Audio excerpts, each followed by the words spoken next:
बाउलमध्ये आपण घेत आहोत पाऊण कप साखर. इथं आपण रेग्युलर साखर घेतली आहे. काय होतं ना, पिठी साखर आणि ही रेग्युलर साखर मापामध्ये फरक पडतो. इथं आपण ही आपली रेग्युलरची साखर पाऊण कप घेतलेली आहे आणि याच्यामध्येच आपण टाकत आहोत अर्धा कप पाणी.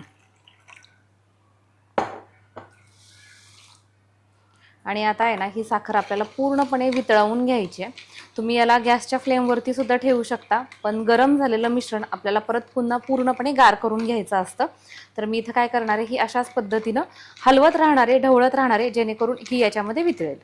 इथं आपण अर्धा कप हे तूप घेतलेले. थोडंसं तूप तुम्हाला काळं दिसतंय, घरगुती तूप आहे, तर त्याच्यामुळे याचा रंग तुम्हाला थोडासा वेगळा वाटू शकतो. आता हे तूप आपल्याला गरम करून घ्यायचं आहे. 3 कप आपण मैदा घेतलेला आहे. थोडंसं मीठ टाकून घ्यायचंय. जर तुम्ही विलायचीची पावडर याच्यामध्ये वापरत असाल तर ती सुद्धा टाकू शकता. तूप आपण गरम करून घेतलेलं आहे आणि आता आपण या मैद्यामध्ये टाकून घेतोय. इथं आपण तूप वापरलेले, तुपाच्या ऐवजी तुम्ही तेल सुद्धा वापरू शकता. सुरुवातीला तूप गरम असल्यामुळे आपण हे चमच्यानं मिक्स करतोय.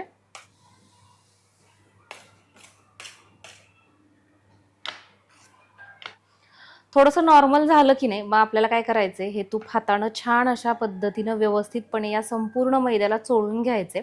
ही स्टेप खूप महत्त्वाची आहे. तुम्ही जेवढं व्यवस्थितपणे हे चोळून घेताल ना, तेवढ्याच छान मस्त खुसखुशीत अशा आपल्या शंकरपाळ्या होतील. आपण टोटल अर्धा कप तूप गरम होण्यासाठी ठेवलं होतं आणि त्यातील साधारण 1-2 मोठे चमचे तूप शिल्लक राहिलेलं आहे.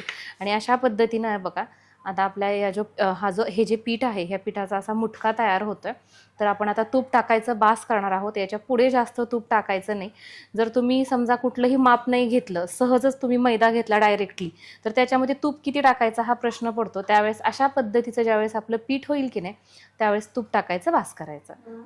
तर आपण याच्यामध्ये साखर वितळण्यासाठी ठेवली होती. हे मी कंटिन्युअसली हलवलेलं आहे आणि आता यातली साखर पूर्ण वितळली गेलेली आहे. आता आपण काय करणार आहोत, एकदम सगळं पाणी टाकायचं नाहीये, थोडं थोडं पाणी घ्यायचंय आणि हे पीठ आपल्याला मळून घ्यायचंय.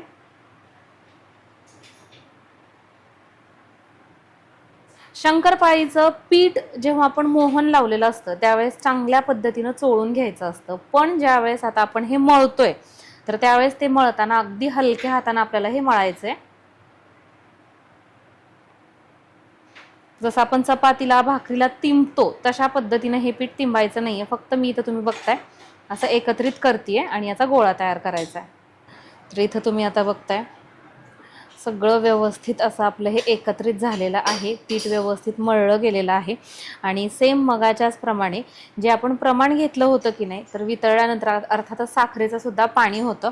तर इथं तुम्ही बघताय 1-1.5 चमचा पाणी शिल्लक राहिलेले. आता आपण जर सगळं पाणी वापरायला गेलो तर अर्थातच आपलं हे पीठ पातळ होईल आणि आपल्याला तशा पद्धतीचं हे पातळ नकोय. असं सगळं मी फक्त एकत्र करून घेतलेलं आहे. आता आपण याला साधारण 10 मिनिट रेस्टसाठी ठेवलं तरीही खूप होतं. तर आता अर्थातच आपला किचन काउंटर स्वच्छ असा आपण पुसून घेतलेला आहे. त्याच्यावरती हलक्या हाताने याचा आपण गोळा तयार करून घेतलेला आहे. काय होईल ना, किचन काउंटरवरती केल्यामुळे आपल्याला खूप जास्त छोट्या छोट्या त्या चपात्या लाटाव्या लागणार नाहीत. आपली प्रोसेस एकदाच होईल. तर इथं अशा पद्धतीनं हे आपण लाटून घेतोय. अजिबात खाली चिटकत नाहीये, तुम्ही बघताय. कारण की अर्थातच याला आपण तुपाचं मोहन व्यवस्थितपणे लावून घेतलेलं आहे आणि पुरेशा प्रमाणात लावून घेतलेलं आहे. आता ही एवढी लाटून झाली ना, याच्यानंतर आपण याला फोल्ड करणार आहोत अशा पद्धतीनं.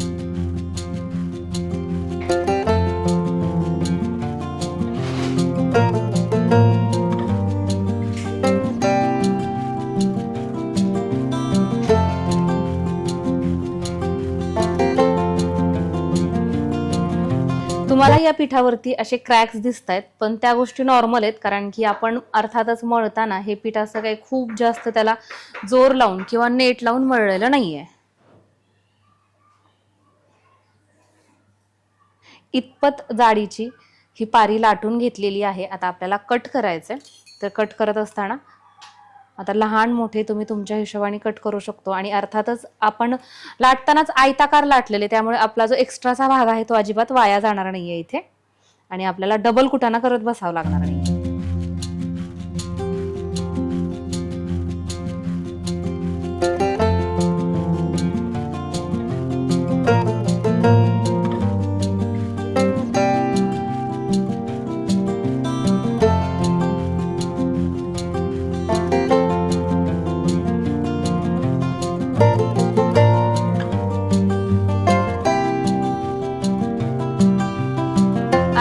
शंकरपाळी तळण्यासाठी तेल आपल्याला खूप जास्त कडकडीत असं गरम करायचं नसतं, तर हलकं असं तेल आपण गरम करून घेतलेलं आहे आणि आता आपण या शंकरपाळ्या टाकून घेतोय.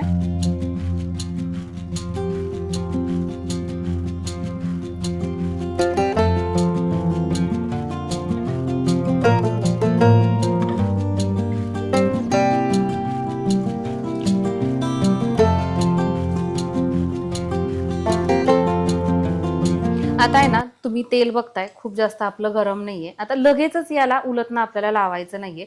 एखाद दोन आपण कसं म्हणतो, एखाद मिनिट तरी गेलाच पाहिजे, आपल्याला हलकं असं जाणवून येतं.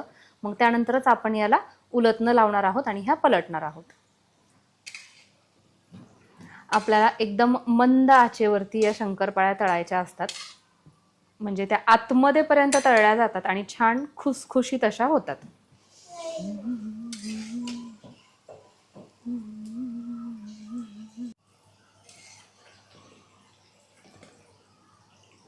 तुम्ही बघताय अगदी अलगदपणे, पण मी याला सारखं हलवतीये. कशामुळे? कारण की आपल्याला शंकरपाळ्यांचा एकसारखा रंग हवाय. एकीकडून थोडासा काळसर, एकीकडून बिस्किटी, अशा पद्धतीचा आपल्याला रंग नकोय. सगळीकडून एकसारख्या पद्धतीने या तळल्या गेलेल्या पाहिजेत. फक्त एवढंच की खूप जास्त पटपट असा हात चालवायचा नाही, अगदी हळुवारपणे आपल्याला हे करायचंय. शंकरपाळ्यांचा रंग तुम्ही बघू शकता, अप्रतिम आणि एकसारख्या रंगाच्या तळल्या गेलेल्या आहेत. काढून घेऊयात.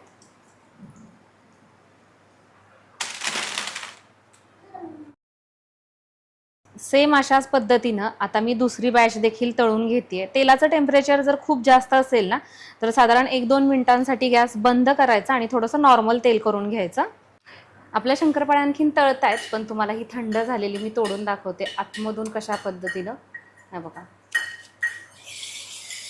अगदी बिस्किटासारखी ही शंकरपाळी पटकन तुटली जाते. रानू थांब ना, थांब रे बाबू, तू किती खाल्ल्यात बघ, त्यात कमी दिसायला लागल्यात. लोक म्हणतील कुठं गायब झाल्या एवढ्या शंकरपाळ्या. हा, तुम्हाला जाणवतंय का ह्याच्यामध्ये ना आपण किती मोठा घाणा टाकला होता. बिचारा 4 करून खाली नेतोय. दुसरी बॅच देखील आपली तळली गेलेली आहे, काढून घेऊयात.